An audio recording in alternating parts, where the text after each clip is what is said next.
About that then. Hey everybody, I'm D.Lisa West and I am a dream doula. I am Cristina I'm a psychotherapist and relationship coach. And like I said, I've always loved your title of Dream Doula. It sounds so interesting. Every once in a while someone asks me, can I help them do a birth? And I'm like, I'm not that kind of You're doula. not that kind of But I love the doula. concept that there are doulas who help you Mhm. through birth, or there are death doulas now who help you through death. And I think Really? yeah, yeah. Wow. So I don't know exactly what they do, but I have a friend who did death doula training. And I have a friend right Oh, now who is in hospice care, and she has a death doula. She has a hospice team. She has friends and family coming to visit her from far and wide. And wow. she and I talked last week, as you know, and she said, I've never been so popular. I'm so busy. Everybody's Oh, coming to see me. And when I talked to her, she was very with it. She was right hmm there with me, having a long hour and a half conversation until she started to fall asleep.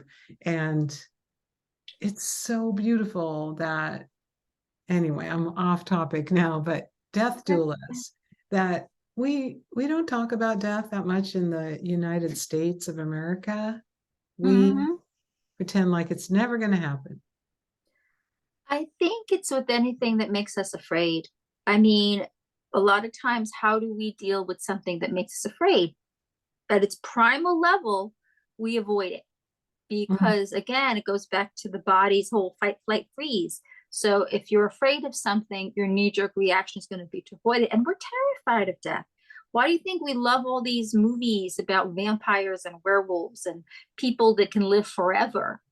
Right. The Yeah. idea, we're Yeah. The idea. terrified of what happens. And I think part of that fear stems in the fact that we're afraid of what's going to come next. Well, yeah. I mean, it's the constant afraid of the hmm unknown. Sure. And death is the Afraid of big the unknown. unknown. Yeah. Exactly. And well, I don't know how we're going to wrap that into. Let's talk about manifestation and intuition. So we Well, cannot manifest not dying, because we all are in this human meat suits, right. so to speak, and the suit we're in is going to die. But while we're here living on the planet, one of the Let's. most beautiful experiences we can have is to dream something up and hmm have it happen. And I tell people we're manifesting all the time. hmm Sometimes we're unconsciously manifesting, hmm and sometimes we're negatively manifesting. Like somebody said hmm to me once, worrying is negative goal setting. Oh, perfectly stated. So most people live in fear, worry, doubt, Yes. Yeah. concern for what might happen next. And you probably know someone, hmm and listeners, you probably know someone who's just really negative. They're like, this is going to happen, and that never happens, hmm and this always happens, and pretty much whatever they're complaining about keeps occurring for them in their life. hmm And then we all know somebody who's like super happy for no reason. hmm They're just happy for no reason, and everything works out great for them. What's the difference? I think the difference is in your expectation. I was watching a podcast with this guy, and I'm blanking on his name. It was all about like the secrets of happiness and stuff like that. Like he even wrote a book. I think he started out in tech, and then he's written a book on happiness. And he's like, it all comes down to what your expectations are. If you expect this is going to be terrible or this meal's going to be bad, like for instance, you go to a restaurant and you're like, okay, the service is always slow, the food's always terrible, this is going to be a bad meal. If that is your expectation, no matter what they do, it's going to fill that. But if your expectation is, you know what, this looks like a cute place, I'm going to give it a try, and either way, I'm going to have an enjoyable time. So now, when your food comes, you'd be like, okay, this is interesting. And I love so, that.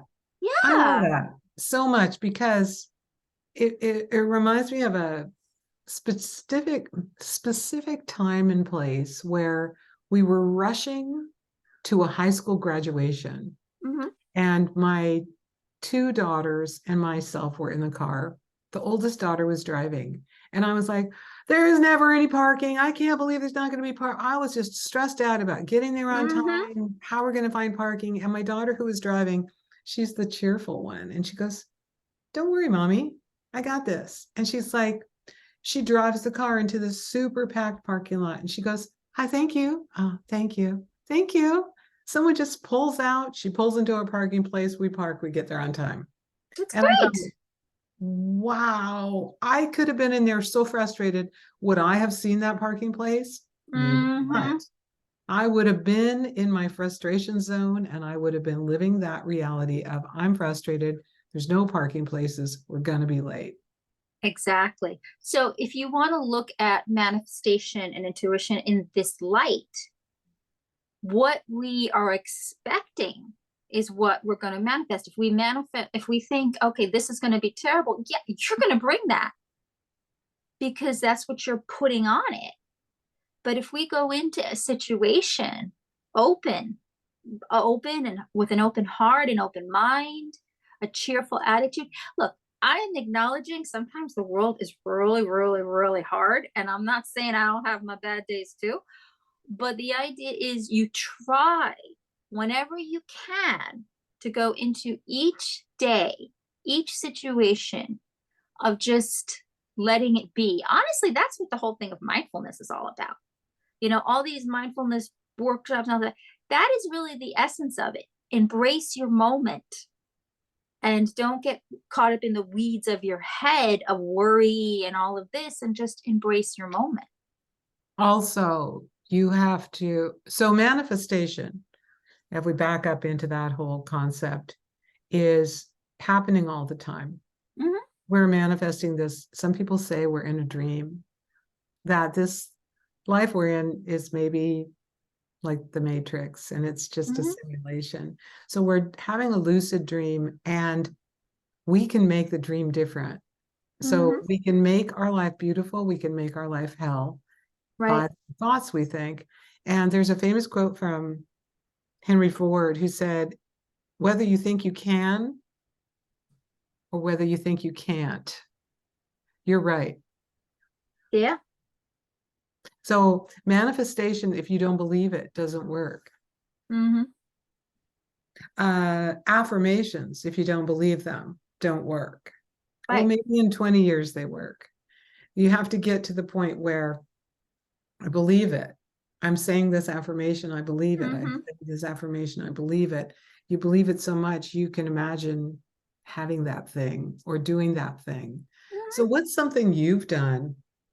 I would love to hear something you've manifested in your life that you were kind of surprised about. Oh dear, I wish I'd been more prepared for this. Let me think. Uh, one of the things, and it goes back to just embracing the moment, Hmm. because again, I'm very much about, you know, if, as long as you can come into something saying, no matter what, I'm going to have a good time kind of thing, or I'm going to take it as it comes, you can really have amazing moments that way. So I remember I went to, it was like, it was a lecture and we were sitting in the audience and you had and then it was like, but it was also like, it was a lecture on, you know, all kinds of things. It was actually on manifestation, spirituality, all these is like a group of people, and these were the topics. And they said they may pick someone in the audience, you know, and the woman I was sitting next to, she wanted to be picked so badly, but because as they were picking people, she wasn't, she actually started to get mad. And instead of appreciating what was being said and getting into the moment, she got so mad she actually left. And then like 5 minutes, and for me, I was like, you know, this is a fun day. We're just talking about life and the quirkiness and stuff. Whatever happens, I'm just taking it as it comes. And then 5 minutes after she left, they came to our row. And because I had been open and just like whatever comes, I had a chance to speak. Where if she had stayed open and didn't let the disappointment and the anger get to her point where she actually left prematurely, she would have had a chance as well. Right. Right. So she probably walked outside and stubbed her toe and Yeah. all those things that happen Yeah. when we're not in the flow. Well, I was telling someone the other day that the way to tap into your intuition is to first of all know that you have intuition. Mm-hmm. And by tapping into your intuition, you can know how to manifest things as well. So Mm-hmm. let's say that you have a goal or a dream or a desire that you would love to have manifest in your life. It could be small or it could be big. But you say to yourself, I wonder what I could do next that would take me toward this goal or dream or Mm-hmm. desire. And sometimes you get an idea Mm-hmm. and you think, oh, I'm not going to do that. That's a dumb idea. Or sometimes you get an idea and you think, what does that have to do with the thing that I was just thinking about? Mm-hmm. And so the interesting thing about intuition is it's not always logical Mm-hmm. and it's not always loud. In fact, it's the still small voice. It's a quiet knowing. It's a nudge. It's a gut feeling. Yeah. It's just a thought you pop up in your, like a thought that gets popped into your head and you don't know where it came from. Mm-hmm. So the other day I was thinking about this young couple in town that I'd like to talk to about, I don't even remember what, but I remember thinking I should call them.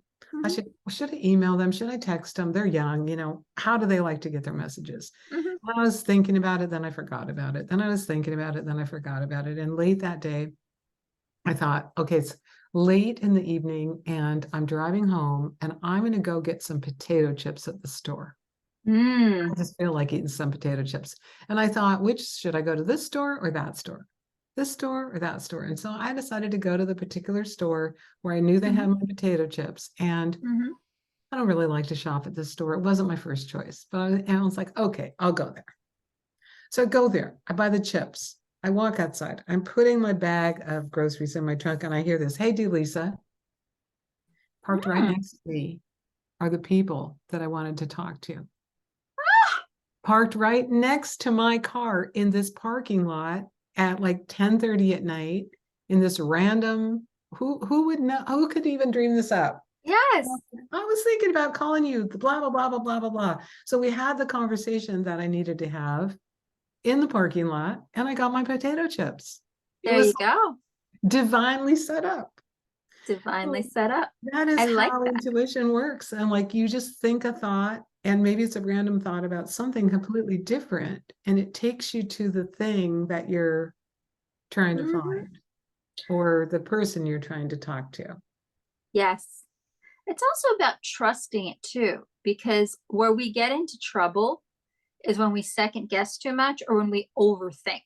So, Yeah. yes, you have a brain, absolutely think. But where we get into trouble is where we overthink, where we then start letting the worry take over. But what if this? But what if that? Da, da, da, da, da. And before you know it, we're in the weeds of over worry. Right. Because But I never would have gone to that store right then to talk to those people.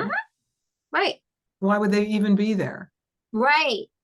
And Um, that is part of but that. my intuition made me hungry for potato chips and took me there.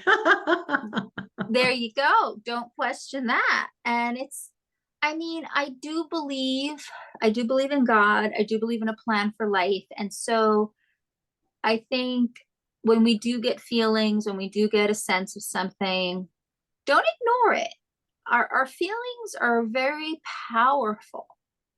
And I think, just think of that movie Inside Out, where the Pixar movie, which was great, it was all about the feelings.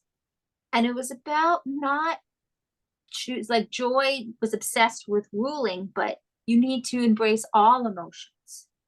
Yeah, I love that movie. Thanks for bringing another movie. This is what I do. Inside Out. Yeah.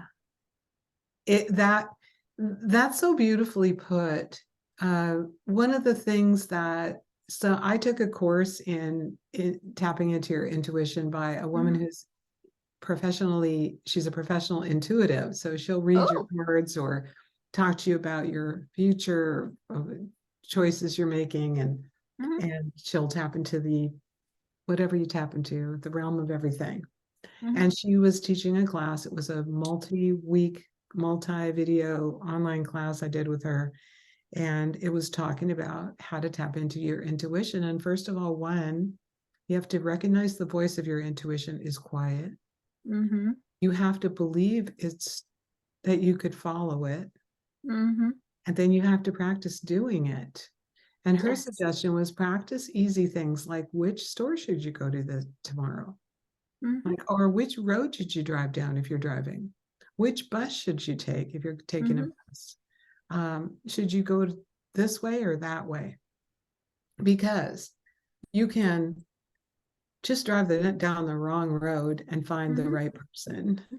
When I was Mhm. a real estate broker, I would get lost before there was GPS and maps and everything. I would just drive Mhm. somewhere thinking, I know exactly where that is. Sometimes I'd be with clients and we'd be looking at houses. We'd Mhm. drive down the wrong street and they'd say, how much is that house? That's not on our list. Mhm. And more than once, that was the house they bought Wow. that I found by driving down the wrong street. So was that my intuition? Maybe. I was very Maybe. unconsciously doing it. Uh, and now I try to just remember that voice that says on a sunny day, you should take your umbrella. All right, Mhm. bring the umbrella. Bring the umbrella. You never know.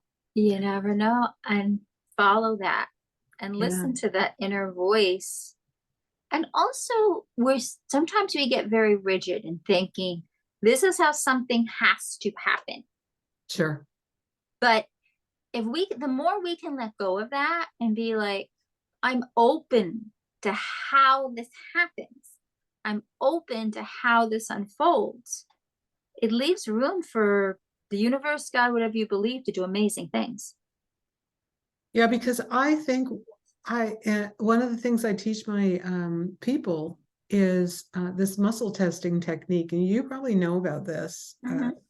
Christina, but it's a technique where you stand up. In fact, Mm-hmm. I'll do it for people that are watching the video. You Yep. stand up and you ask yourself, first of all, you figure out what's your body going to do when you ask yourself a question that's true or false. So Mm-hmm. I would say something like, my name, and I expect my body to probably sway to the front or to the back when I ask it. Okay. So I'll say, my name is George. And my body Oh. kind of just naturally goes back.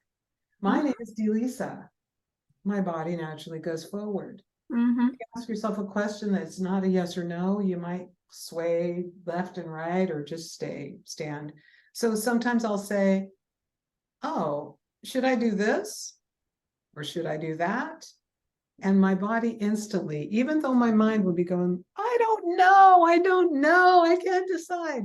If you ask your body in that way, muscle testing, your body knows. That is fascinating. Yeah. Yeah. You'll have to try that. Tell I me if it works for you. And the other people can do muscle testing. You put your arm out, they try to push it down. mm-hmm. Or, Mm-hmm. there's a lot of naturopathic positions and other kind of body workers who do that. And I've Mm-hmm. been taught how to do it where you link your fingers together like this and try to Mm. pull. Like uh, for me, that's less uh, accurate than the standing up one. And The this would be, standing up one's interesting. I like the standing up one. yeah. You So know, it's an interesting concept that there's a part of us that knows, and then the human mind tries to say, no, you don't know. yeah. You don't But know anything. Just get your pros and cons list out huh. and But if we decide. actually know, that is fascinating. Yeah. Yeah. So, and that I would say that's part of our intuition, the Hmm. part of us that knows, Hmm. part of us that knows Part of us what that to do knows. next. I like that. The part So, of us have that knows. you ever manifested something in your life that was just outrageous when you thought it up? You thought, I'm never going to make this happen. Okay, let me think of another one. I should have been combing through my life. Okay, this was a crazy adventure, and it was several years ago. I was in Queens, New York. Okay. And it was one of those insane rainstorms where everything got flooded and basically the subway system in Queens was completely shut down. Like things like subway lines. We really got to work on that. Every time we get a bad snow, bad rainstorm, it just knocks out our subway. So the subway system was completely shut down. And I was like, oh shoot, how am I going to get home? Like, what do I do? And, again, this was so long ago. And I said, you know what? I went and I said, I think if I could just get a bus or something. And then, so I'm standing by the subway station saying, what am I going to do? All of a sudden, this bus comes up, shuttle bus. And this guy, he was put in a bus and told to just take people back and forth because apparently the one line that was running was the 7 line all the way by Queensboro Plaza. For those of you who are not from New York, I'm giving you some New York subway geography. So when you're ready, you can come here. Uh, I'm also MTA woman. So if you ever need to reach out, how do I get from here to there? I can tell you. All right. So he took us to where there was the train. So like this bus just came out of nowhere. Even better, when I was on the bus, I felt like it was one of those survival stories because we were all like, it was pouring rain. We're all on this bus. And then there was a car that stalled in front of us. And then people got impatient, so they wanted to get off. And I'm like, it's nighttime, it's raining. I don't know where I am. I'm going to stick with him because he couldn't leave until the car got moved. I'm going to stay with him because at least he knows where he's going. I don't. So I said, if it's okay with you, I'm just going to stay on the bus with you. When the car moves, it moves. And like literally 5 minutes after all those people got off the bus, we got cleared. And then we're moving and we wound up running into those same people that got off the bus. They barely made it much further. So actually that seems to be the story of my manifestation experiences. When I go with it and I trust my gut and I say whatever, I'm going to be open to whatever, that seems to be when the best stuff happens. Yeah. Oh, that's beautiful. That's so great. Yeah, I would say when I was younger, I wanted to Mm-hmm. manifest a husband and children Mm-hmm. for years. I'm like, I want to get, if anybody read my cards, I'm like, am I going to get married? Am I going to have kids? Am I going to get married? Am I going to have kids? Am I going to get like a rabbit? Yeah. Am I going to get married? So I had a picture of a guy holding a baby over his shoulder. Oh, Might have been a guy, might have been a girl, short brown hair. okay. And I told everybody everybody I dated on the first or second date, I want to get married and have kids. So Mm-hmm. some guys would be like, "Ooh, good luck with that. I'm out." Mm-hmm. And some guys were like, "Oh, I'm very virile. I have 7 children from 4 Oh, guys." I'm like, God. "Whoa, no, no, thank you." And then I did get married and have kids. Mm-hmm. I realized later that when you're manifesting something big like that, Mm-hmm. you should also have more clarity in the manifestation. So Mm. I didn't say happily married. Ah. So soon after I got married, I realized it was time to get divorced. Oh Although my. it was like 10 years before we got divorced, but it wasn't like get married to a very spiritual, fantastic guy that I get along. It was just like get married, have kids. So I manifested that. And one day I realized somebody said, is that a picture of your husband on your desk? And it was the postcard of the guy holding a baby. And it looked like him. Wow, that's funny. So like, and anybody who's listening, who's ever done what do you call that? A vision board, Mm-hmm. you know that sometimes what's on your vision board actually happens like clear as the picture you put on it. Wow. So be careful what you put. Don't just put something vaguely like what you would want on your vision board if that's how you're manifesting things. Mm-hmm. There's a pretty famous inspirational speaker who talks about that. He wanted a particular house and he put his dream house up, had it on a vision board, and then he Mm-hmm. and his family moved several times and he was unpacking a box and his son said to him, "What's this, Daddy?" He's like, "Oh, that's my vision board." And that's the house, the exact house we live in now. Wow. It wasn't like a similar house. It was an article, maybe a picture of this exact house that they Mm-hmm. then bought years later, but not with Mm. his conscious thinking about it. He's like, "That's a cool house. Let's buy that." It was Mm-hmm. the house from his vision board. Wow. Yeah. Yeah. So if you want to manifest something, vision boards work, Mm-hmm. muscle testing works, Mm-hmm. using your intuition works. Uh, and here, another thing that I think is really great is that somebody said, listen, if your intuition, if you think that your higher self, your God self, your soul self is talking to you Mm-hmm. to give you intuition, you Mm-hmm. better pay attention or it's going to just like go to sleep and stop talking to you. So Exactly. you get an idea to do something once, Mm-hmm. fine. You get the same idea twice, fine. Mm. You get the same idea three times, do something. Pay attention to it. That three times, like put it in your calendar or do it right then. It's like there Mm-hmm. is like, hello, hello, hello. Because we all know that there's some intuitions that we didn't pay attention to. That's true.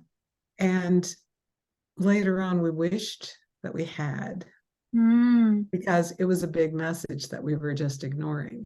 Exactly. You're right. So three times in, do something. Mm-hmm. Pay attention to it.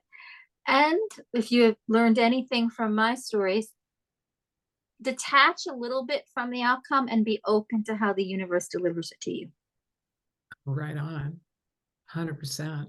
As my friend Reverend Marilyn says, if you ask the universe, if you pray for something, the answer is either yes, Yes. not yet, Not yet. or here's something even Here's better. something. I love that. And I agree with it. It's totally true. I have absolutely gone through my life trying to manifest this or that, and then turned around and gone, wow, I got something even better than I could even dream up. Because what I'm Absolutely. dreaming up in my human mind is maybe not big enough, Mm-hmm. Yeah. maybe not fantastic, maybe not in the sense of like the husband I manifested, maybe Mm-hmm. he wasn't smart enough or handsome enough or big enough or spiritual enough to be my forever guy. Yeah. But he was a good husband who gave me some kids. So Mm-hmm. I There you got the go. guy, the kids. I didn't get the guy for a long time with the kids. Uh, and now, what are you manifesting in your life, or do you want to share, or do you want to keep it secret? Let's see. Well, I am actually not married yet. But I'm going to be very specific. I Okay. want a happy marriage, a happy lifelong partnership with somebody that loves me as much as I love him and that we are compatible with each other. Okay, we need to talk further on that. I can dream up twist that dream a little better for you. I Oh, love help it. me twist it even better. How do I not have all the Okay, pitfalls? what would it feel like Mm-hmm. in a specific moment in time when you're hanging out with this guy? Mm-hmm. Tell me what that. Like, can you think of a moment? Like there's one woman who manifested her guy, and she said in her imagination, one day She was standing by the kitchen sink and she was cleaning up after dinner. And Mhm. her beloved comes up behind her and he wraps his arms around her and he nuzzles her cheek side and he just gives her some love. And she said years later, when she had this relationship, that happened. And she realized, Mm, like, this is the moment I've been dreaming of, and I'm in it right now. I love that. For me, I've always had this moment where we're celebrating an anniversary, Oh, okay. and my husband basically turns to our assembled people and says, I love this woman as much as the day we met. I can't imagine being with anyone else, and I'm feeling the same way. And then just a bunch of little moments, like, willing to enjoy movies with me and just taking life as it comes, sharing my spirituality. Beautiful. I love that. I love that. Okay, so does the guy have to live in New York City? No, he does not. Okay. So listeners, if you know anybody you can who's a really good person who's looking for a long-term relationship, we can talk later with Cristina because this is something she's manifesting. This is not Christina's dating service, okay? Okay, I'm Yeah, getting another movie. I'm gonna have to. I let's hear can't it. help myself. We got So Inside Out so far. there you go. So this one is Sleepless in Seattle. And if you ever saw that, Love Sleepless in Seattle. so Yes, I'm from Seattle. well, where the son calls because the father's a widower. He'd lost his wife, and they show him like feeling the pain of it or whatever. So he moved to Seattle to kind of get away from the memories of his wife and everything. And so the son's concerned about it's like Christmas time, and the father's really sad. So the son calls a radio psychiatrist and basically, says, my father needs a new wife. And it leads to him winding talking to the person on the radio and all this stuff. So the other part of the plot is, of course, Tom Hanks, and then Meg Ryan plays the woman who hears him on the radio and just feels that spark, and it sets up the whole movie. It's a very cute movie directed by the great Nora Ephron, the late Nora Ephron. It's really sweet. And so, but what's really interesting though is when he has that radio experience, they get tons of letters, all from women wanting to be his wife. So Right. please, listeners, I We'll want it take, to the universe, but I don't need to receive thousands of send letters. me an email. I'll give you the PO box to send all the letters to. It's I love that movie so much. And by the way, if you're from Seattle, there's a couple scenes in it where you're like, "No, you can't do that. That street, there's no parking on that street, and you can't take the boat from there to there without going through the locks, whatever." Every movie that's set in a city that is probably like that. They took Oh some yeah. artistic licensing with parts of the scenes. And of course, for years, the Sleepless in Seattle houseboat was famous every time it sold Mm-hmm. I'm because sure. it was I'm sure. the one in the movie, the one at the end of the dock. Yeah, and if you live on a houseboat in Seattle, you either want to live on the first houseboat next to land or the last houseboat all the way out on the water. And the first one has better water pressure. And the Okay. last one has the best view. Okay. So for those of you looking to buy a houseboat in Seattle, keep in mind this advice. You either want to be in the first slip right by the dock, or the last one you're closer to the water. Okay, depending if you want a view or better water pressure. There you go. That's ideal. That's ideal. So crazy local knowledge for that. Well, okay. I love our conversation so far. Manifestation and intuition Mm-hmm. go together. And wouldn't it be a lovely world if we all listened to our intuition just a little bit more instead of just running around like we don't have any connection to our higher self? Yeah. Yes, let's try it. Let's try it this week. Listen to that internal voice, that still small voice, the Mhm. knowing, the sudden knowing, what you feel in your heart, what you feel in your stomach. And by the way, it is never loud like fear. The voice of fear is loud. It will yell Oh, at yeah. you. The voice of intuition is quiet and it's always calm. Right. Because fear is coming from a different place. Yeah. And it actually, any decisions, any things made in fear are usually not the right ones. Yes. Yes. Yes. Wow, Christina, thanks for your chat with me today. I appreciate Thank you. you. And I appreciate you. Thank you for the chat. And thank you for allowing me to go off on my tangents and just think about things that I actually hadn't prepared ahead of time. So that's why it came out the way it did. That's one of my superpowers is asking Yeah. people questions they're not ready to answer. Use it wisely as Spider-Man with or it was a Superman too. With great power comes great responsibility. True, true. Okay, bye for now, everybody. Bye, everybody.